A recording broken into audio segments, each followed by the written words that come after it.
एक नाम जो सालों से भारत की मोस्ट वांटेड लिस्ट में है, लेकिन फिर भी कभी पकड़ा नहीं गया। एक आदमी जो खुद सामने नहीं आता, लेकिन उसका डर आज भी महसूस होता है। पुलिस उसे ढूंढ रही है, इंटेलिजेंस एजेंसियां उसके पीछे हैं। कैसे एक पुलिस कांस्टेबल का बेटा दुनिया के सबसे खतरनाक अंडरवर्ल्ड नेटवर्क का बादशाह बन गया? कैसे एक आम लड़का क्राइम, पावर और आतंक का चेहरा बन गया? ये कहानी सिर्फ एक गैंगस्टर की नहीं है, ये कहानी है ताकत के नशे की, धोखे की। ये कहानी है दाऊद इब्राहिम की। 1970 का दशक, मुंबई, जिसे तब बॉम्बे कहते थे, ये शहर सपनों का था। फिल्में बनती थी यहाँ, रोशनी थी यहाँ, पैसा था यहाँ। लेकिन इस चमक के पीछे एक अंधेरा भी था, गहरा, बहुत गहरा। डोंगरी, बॉम्बे का वो इलाका जहां गरीबी और महत्वाकांक्षा एक साथ रहती थी। यही रहता था इब्राहिम कास्कर, बॉम्बे पुलिस का हेड कांस्टेबल। एक ऐसा इंसान जिसने जिंदगी भर रिश्वत की तरफ हाथ नहीं बढ़ाया, लेकिन नियति को कुछ और ही मंजूर था। इब्राहिम का बेटा बाकी बच्चों जैसा नहीं था। किताबें उसे नहीं खींचती थी, उसकी आंखें खींचती थीं उन लोगों की तरफ जो इशारे से बाजार बंद करवा देते थे, जिनकी कलाई पर सोने की घड़ियां चमकती थी, जिनके सामने पुलिस भी आंखें नीची कर लेती थी। उस लड़के का नाम था दाऊद इब्राहिम, और उसकी आंखों में एक ख्वाब था, एक ऐसा ख्वाब जो हजारों बेगुनाहों की नींद छीन लेगा। शुरुआत हुई छोटे छोटे कदमों से, राहगीरों से छीना झपटी, दुकानदारों से हफ्ता वसूली, गली में डर का माहौल बनाना। लेकिन दाऊद समझता था, यह उसकी मंजिल नहीं, यह बस रास्ता है। उस जमाने में बॉम्बे पर असली राज था करीम लाला का, स्मगलिंग की दुनिया का बेताज बादशाह। सोना, घड़ियां, हथियार समंदर के रास्ते आते थे और करीम लाला के नेटवर्क से बढ़ते थे। 20 साल का दाऊद इस गैंग में घुस गया। काम सीधा था, माल को पुलिस की नजरों से बचाकर पहुंचाना। लेकिन दाऊद कोई साधारण गुर्गा नहीं था, वो सांप की तरह था, चुप, शांत, धैर्यवान, बस सही मौके का इंतजार कर रहा था। एक रात कस्टम अफसर ने करीम लाला की बड़ी खेप पकड़ ली। करीम के भांजे आलमजेब का खून खौल उठा। उसने उस अफसर को किडनैप किया, एक बंद तहखाने में बांधा और सीधे माथे पर बंदूक रखकर बोला, 2 लाख चाहिए, वरना तेरी लाश भी नहीं मिलेगी। फिरौती का पैसा लाने की जिम्मेदारी दाऊद को मिली, और जब वो पैसा दाऊद के हाथों में आया, उसके अंदर का शैतान जाग उठा। उसने एक बड़ा हिस्सा छुपा लिया, बाकी लेकर आलमजेब के पास पहुंचा। लेकिन पठानों का नेटवर्क बड़ा था, सच जल्द सामने आ गया। दाऊद को बीच महफिल में खींच कर लाया गया, दर्जनों लोगों के सामने। उसे लातों, घूंसों और डंडों से बेदम किया गया और धक्के मारकर गैंग से बाहर फेंक दिया गया। उस रात दर्द से टूटे हुए दाऊद ने एक फैसला किया, अब मैं किसी के लिए काम नहीं करूंगा, मेरा खुद का दरबार होगा, मेरी खुद की फौज होगी। और यहीं से डी कंपनी की नींव पड़ी। दाऊद ने अपने भाइयों को साथ मिलाया, एक एक लड़के को खुद चुना, अपनी फौज तैयार की और मुंबई की सड़कें रोज लाल होने लगी। 1981, दादर का एक पेट्रोल पंप। दाऊद का बड़ा भाई साबिर अपनी गाड़ी में बैठा था। तभी पठान गैंग की गाड़ियां आ रुकी। हथियारबंद शूटर उतरे और गोलियों की बौछार में साबिर का सीना छलनी हो गया। जब दाऊद अस्पताल पहुंचा और उसने अपने भाई को देखा, खून से सना, बर्फ जैसा ठंडा। दाऊद का बदला सिर्फ गलियों तक सीमित नहीं रहा।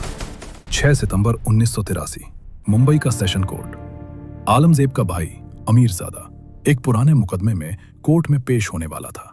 दाऊद जानता था, यहां कोई पहचाना चेहरा काम नहीं करेगा, पुलिस हर शूटर को जानती है। तो उसने एक ऐसे लड़के को चुना जिसे देखकर कोई शक ही नहीं कर सकता था। डेविड परदेसी, कॉलेज के छात्र जैसा दिखता था। कोर्ट खचाखच भरा था। डेविड भीड़ में घुल मिल गया, किसी ने नहीं रोका। डेविड धीरे धीरे बिना एक पल रुके अमीरजादा के करीब पहुंचा। जज के सामने रिवॉल्वर से उस पर गोली चला दी। खुली अदालत में सैकड़ों गवाहों के बीच अमीरजादा वहीं ढेर हो गया। पूरे भारत के अंडरवर्ल्ड में एक संदेश पहुंच गया था। लेकिन दाऊद समझदार था, वो जानता था मुंबई पुलिस के कुछ अफसर अब उसके पीछे पड़ गए हैं। सुप्रीम कोर्ट का फंदा कसने वाला है। 1985 के आखिर में जैसे ही अरेस्ट वारंट जारी हुआ, दाऊद जा चुका था, हमेशा के लिए। दुबई। लोगों ने सोचा अब डी कंपनी खत्म, लेकिन दाऊद ने दुबई में बैठकर अपनी कंपनी को एक मल्टीनेशनल एम्पायर में बदल दिया। नेता आते थे उसके दरबार में, बिजनेसमैन आते थे, बॉलीवुड के सितारे आते थे, और यह खेल बढ़ता रहा।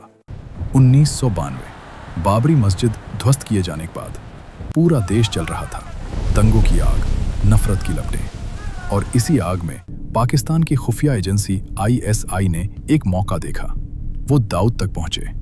दाऊद, जिसका पिता एक ईमानदार पुलिस वाला था, जो इसी मिट्टी में पला था, जिसने इन्हीं सड़कों पर पहली सांस ली थी, उसने अपने देश का सौदा कर लिया। 12 मार्च 1993 मुंबई। उस सुबह लोग काम पर जा रहे थे, बच्चे स्कूल जा रहे थे, और फिर 1, 2, 3,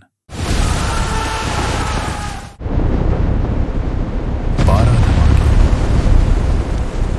12 बार मौत गरजी। 250 से ज्यादा बेगुनाह जिंदगियां राख हो गईं, हजारों हमेशा के लिए अपाहिज। वो दाऊद, जो कभी एक पुलिस वाले का बेटा था, आज भारत का सबसे बड़ा आतंकवादी बन चुका था। आज दाऊद इब्राहिम कराची के एक पॉश इलाके में, पाकिस्तानी फौज की सुरक्षा में, महलों जैसे घर में। लेकिन क्या वो सुरक्षित है या कैदी है? जो आदमी कभी मुंबई की सड़कों का बादशाह बनना चाहता था, वो आज दूसरे देश की एजेंसी का एक मोहरा है। एक ईमानदार पुलिस वाले का सपना था इज्जत से जीना। उसके बेटे का सपना था ताकत से जीना। उस दिन 12 मार्च 1993 को जो माएं अपने बच्चों को खो गईं, जो बच्चे अनाथ हो गए, जो लोग हमेशा के लिए अपंग हो गए, उनका क्या कसूर था? वो सिर्फ जी रहे थे, बस जी रहे थे। और एक आदमी की महत्वाकांक्षा उनकी जिंदगी निगल गई। मुंबई आज भी जी रही है। उन धमाकों के बाद भी, उस दर्द के बाद भी ये शहर टूटा नहीं, और उसी डोंगरी में आज भी बच्चे खेलते हैं। वो गलियां जहां से एक शैतान निकला था, उन्हीं गलियों से आज कलाकार निकलते हैं। असली ताकत डर में नहीं होती, गोलियों में नहीं होती, पैसे में नहीं होती। असली ताकत उस मां में थी जिसने 1993 में अपना बेटा खोया, फिर भी सुबह उठी और जिंदगी को जीती रही। दाऊद इब्राहिम आज भी फरार है, लेकिन इतिहास उसे याद रखेगा, एक ऐसे इंसान के तौर पर जो सब कुछ पाकर भी एक दिन चैन से नहीं सो सका। अगर ये कहानी आपके दिल को छू गई, तो इसे उन लोगों तक पहुंचाइए जो इतिहास की इस सच्चाई से अनजान हैं। जय हिंद।